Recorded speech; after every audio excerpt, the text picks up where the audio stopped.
Hi, my name is Michelle, and I have my doctorate in physical therapy. I'm a personal trainer, a health coach, and a yoga teacher. So today I'm going to share about food labels. So if you have any questions as I go along, just feel free to drop questions in the comments and I will answer those. And if it's after this is live, I will be happy to answer those questions too. So let's get started. So I'm going to talk about the basics of reading food labels and sort of what to know and how to guide yourself.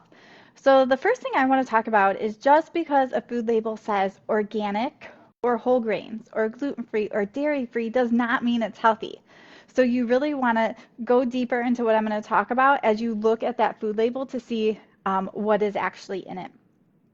So other things they like to do is say low fat, just because something is low fat is not healthy.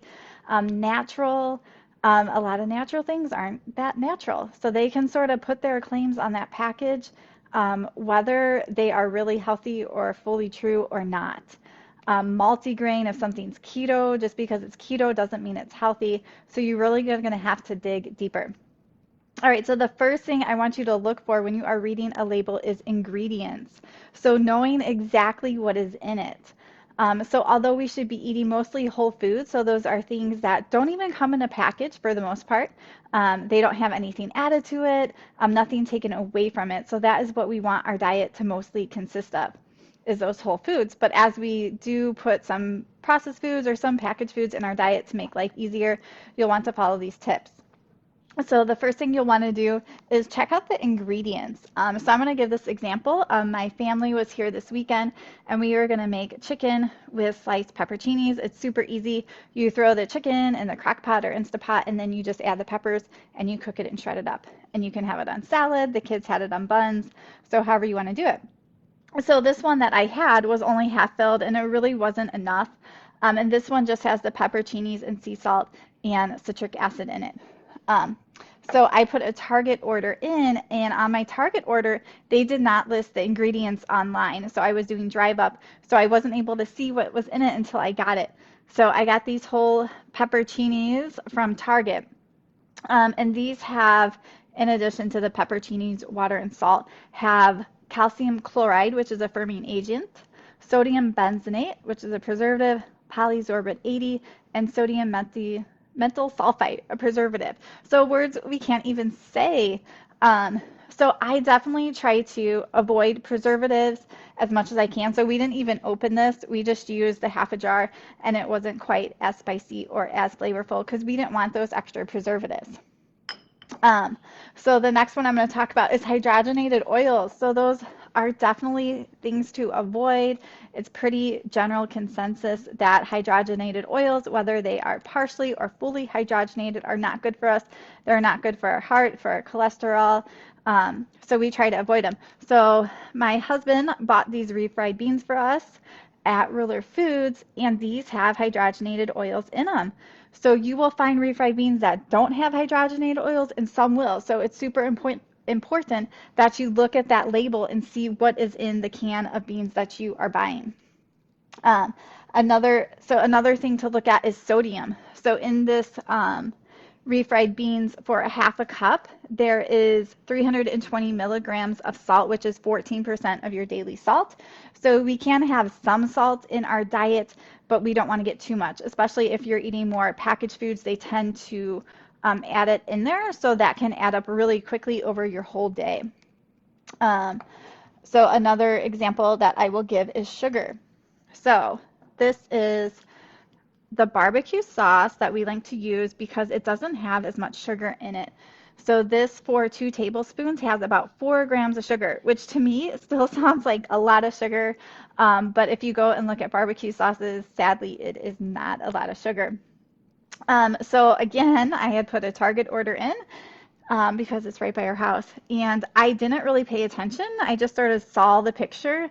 And this was the sticky and sweet version. So the one I get is normally the original version.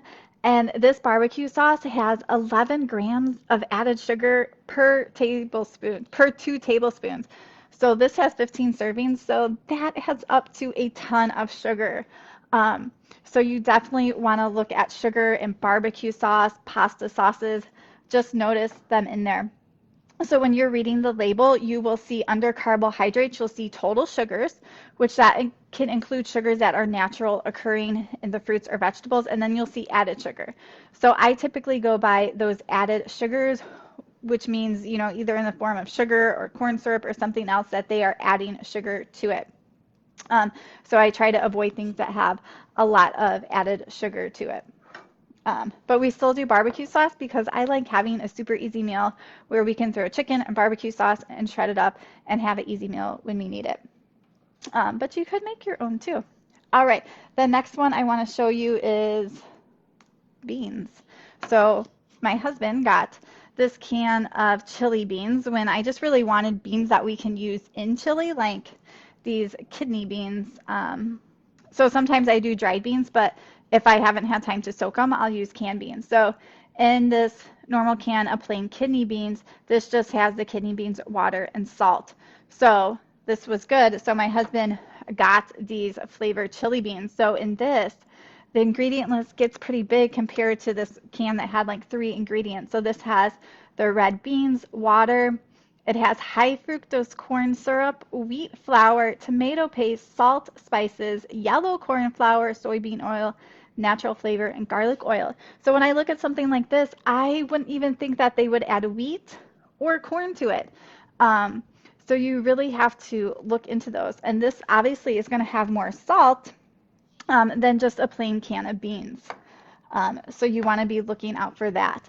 So the other thing I want to talk about is when you are looking at the ingredient list, the ingredients at the top of the list are going to be what's most in it. And as you go down the list, those ingredients are sort of smaller and less in it. So in this jar of pasta sauce that we get from Aldi's, the first ingredient is tomato puree. So that's going to be what is mostly in here. The second ingredient is diced tomatoes, so that would be less. And then it goes down to salt and then dried onion and those different spices. So especially what is at the top is going to be what's mostly in it. So the other thing I want to point out with pasta sauces is you have to check for sugars. They like to add sugars in here. And then also the salt content, just to keep in mind. So this, for a half a cup of pasta sauce, has 21% of your daily value of salt. So depending how much you're eating and what else you're eating in the day, you might need to watch that. The other thing I'm going to show is just we like to get applesauce, so we will grind up oatmeal in our blender and make like a pancake mix with it, just adding some baking powder in it, and use that for pancakes or waffles. And so my kids will sometimes do syrup, but a lot of the times we just use applesauce as that like sort of wetness instead of syrup. But with applesauce, they like to add sugar to this. So this is something that's already sweet. That really doesn't need sugar, especially if you aren't used to those super sweet things. So definitely if you have applesauce or something like that for your kids, I don't really eat applesauce, or even for yourself, I do like to do that every once in a while in a pancake, is to check and make sure that you are buying applesauce that doesn't have any sugar added to it. Okay. So I think that covered all the main things I wanted to go over. So I hope that this was helpful, and I hope that you take action right now, or if you're not at home, when you get home, head to your cabinet and look what is in there and start checking some of those labels and seeing what ingredients you have in there, and if you need to get something out. So if you're getting a barbecue sauce that has like 11, 12, or 13 grams of sugar, next time you go to the store, check out some different labels and see if you can find one that has less sugar, and just start making those swaps out to healthier ones, or ones that don't have sugar or don't have the hydrogenated oils, or aren't super high in salt. So just start making those swaps, and then once you know you got something, then you can just stick to it, and you don't really have to think about what you're going to buy or what brand, so it makes it easy. All right, so that is all for today. So take action on that and check out those labels of what you have. So if you are looking for more support, I have online group exercise classes that are only $15 a month. So follow the link if you would like to join that. There's a 7-day free trial. 7-day free trial. And I also have personal training and health coaching packages put together depending on what the person needs. So if you would like to go that route and have more support and accountability, follow the links to that and we can set up a free consultation to just talk. So I hope that you have a great week.